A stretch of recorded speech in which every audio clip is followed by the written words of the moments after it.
Estamos de volta com a nossa convidada de hoje, a psicanalista Maria José Gontijo. Bom, Maria José, vamos fazer um esforço agora para falar sobre a época contemporânea e situar nessa época, então, o Lacan. Como que você falaria sobre essa época, que pelo menos o jeito que Lacan a leu, ou que nós podemos lê-la também? Tá.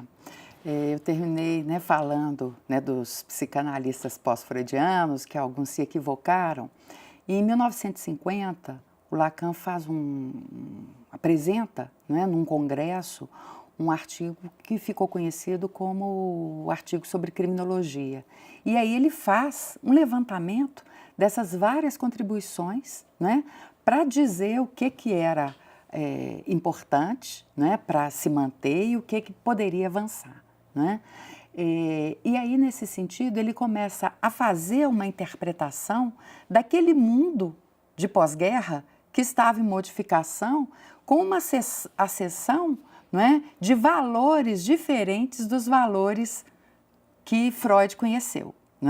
Então, ele vai, por exemplo, enunciar a escalada de 3 grandes paixões: poder, posse e prestígio. E a hora que ele vai dizer isso, ele vai dizer assim: olha, em busca disso, você não tem mais uma orientação que se tinha na época freudiana de uma restrição, os valores idealizados. Cada vez mais a sociedade capitalista, ela exorta as pessoas a terem mais, poder, posse e prestígio. Isso faz com que a culpa freudiana acabe diminuindo, vamos dizer assim. Não é que ela não exista, mas ela não está em prevalência mais. E aí, como que a psicanálise vai trabalhar com esses sujeitos que estão aí às voltas, com a busca a qualquer preço desses objetos para obter poder, posse e prestígio. E aí ele vai dizer, a psicanálise ela vai buscar não o sentimento de culpa, não o laço a partir da culpa, porque essa culpa entrou em declínio, mas qual que é a responsabilidade, ou seja, qual que é a resposta ainda possível nesse mundo onde se busca essas paixões, onde se busca cada vez mais, sem orientar por grandes ideais, por grandes... Na verdade, é um mundo baseado no utilitarismo, e no consumo exacerbado do mundo que a gente conhece hoje. Ele faz, então, um deslocamento da culpa para a responsabilidade, Exatamente. para a resposta. E eu acho que é realmente uma das coisas talvez mais terríveis para o indivíduo. Eu fico lembrando do Althusser, quando ele matou a mulher dele, e ele foi considerado inimputável. Então, é um indivíduo que não pode dar resposta mais. Ele realmente não é mais senhor dos seus atos, ele não pode ser culpabilizado. E eu imagino que para o Althusser tenha sido uma coisa terrível, Ele viveu os últimos anos dele assim como inimputável, se não me engano, num hospício que ele ficou. É por isso que ele faz aquele livro, O Futuro Dura Muito Tempo. É a biografia dele, não é sobre ele, Sobre, e a partir, Pois é, um livro a partir desse ponto que ele vai dizer... O futuro que dura muito tempo. O futuro dura muito tempo. Que ele vai dizer que pela inimputabilidade, ele foi condenado à impronúncia. Isso é terrível, Terrível. Para um filósofo. E o Lacan, ele tinha experiência com esses casos, vamos dizer, considerados pela justiça como inimputáveis. Por isso que ele traz a noção de responsabilidade. Que ele vai dizer que em qualquer situação, a psicanálise, ela não vai considerar o criminoso. Então, ela não vai fazer essa operação lombrosiana de achar que o sujeito é assim, porque ele é criminoso. Mas ela vai, ao mesmo tempo, isso não implica em desresponsabilizar. Ela quer saber, ela vai se dirigir a qualquer sujeito, o que ele pode se posicionar a partir dos atos que ele comete, seja em qualquer circunstância. E você acha que essa é a grande contribuição, então, do Lacan, a criminologia? Sim, sim. É uma tentativa, de alguma forma, dar essa contribuição. Eu tinha falado dos dois pêndulos, do pêndulo que há entre a vertente lombrosiana e uma vertente mais social. A psicanálise vai considerar a questão social, ela não vai cair na lógica lombrosiana. E né? uma questão social que não é determinante também. Não é porque você é pobre que você vai virar criminoso, ou porque você vive num ambiente ruim, qualquer... Exatamente. Né? Ela vai considerar, né, a questão, né, o contexto, as questões sociais, né, o crime nessa produção, nesse contexto, mas isso não quer dizer que ela vai desconsiderar também o sujeito. É porque ela tem, né, o tem como sujeito que ela vai conceber essa noção de responsabilidade. É interessante isso, né? Porque é a própria ideia de sujeito que está implicada nisso, né? É uma ideia de, digamos, de singular universal. Exatamente. Que parece até uma contradição, né? Mas o Freud vai falar nisso num texto dele que chama Psicologia das Massas e Análise do Eu, que ele vai dizer que não existe essa dicotomia entre indivíduo e sociedade. Ele inaugura essa obra falando disso, que a psicologia social é do indivíduo e não há como desconsiderar o indivíduo fora do contexto social. E ele conclui, a psicologia individual é ao mesmo tempo de grupo, é ao mesmo tempo social. Porque realmente, como que você vai imaginar um indivíduo fora da sociedade, ou que seria até fora do tempo, né? Fora da história, né? Sim. Seria isso, né? A noção de sujeito em Lacan é resposta. Resposta a isso que vem do campo do outro.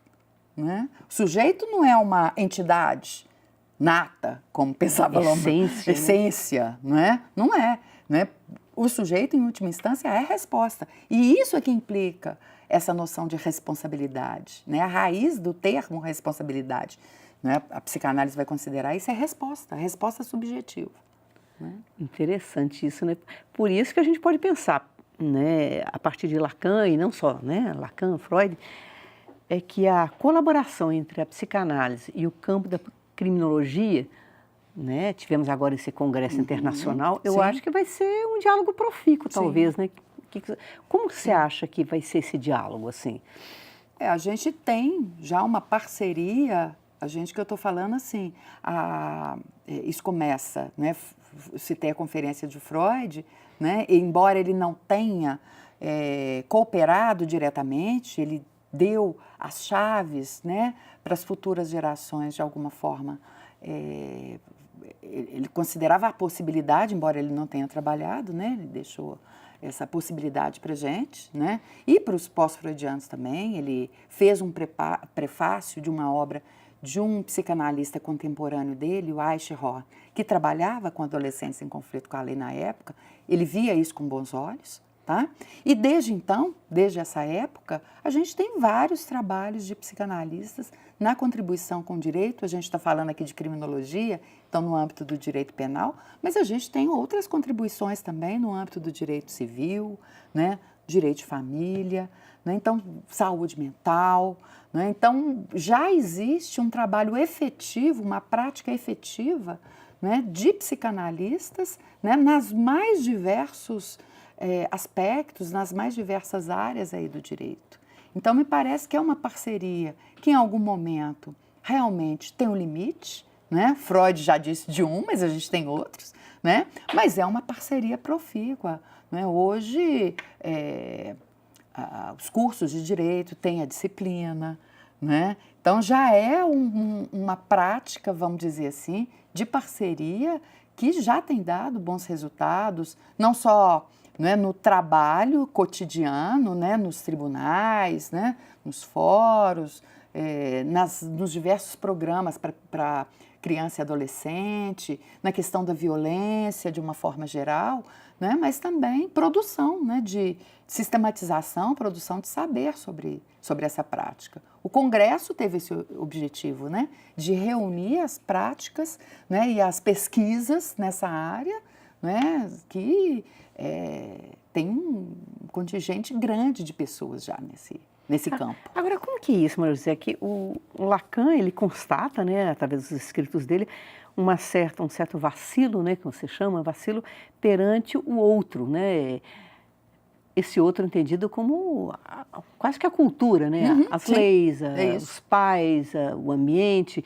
Quer dizer, isso de uma certa forma está praticamente em situação de perda mesmo. Quer dizer, não é recuperar, essa lei que está perdida, esse pai que está perdido, esse papel que as feministas também já questionaram. Sim. Mas, ao mesmo tempo, é a noção de limite. O que pode ser colocado nesse lugar ou não pode ser colocado nada? Ele parte de uma constatação, né? Então, o que Freud constatou? Né? Que a sociedade da época dele era regida por uma moral repressiva e aquilo tinha consequência, né? Causava sintoma, né?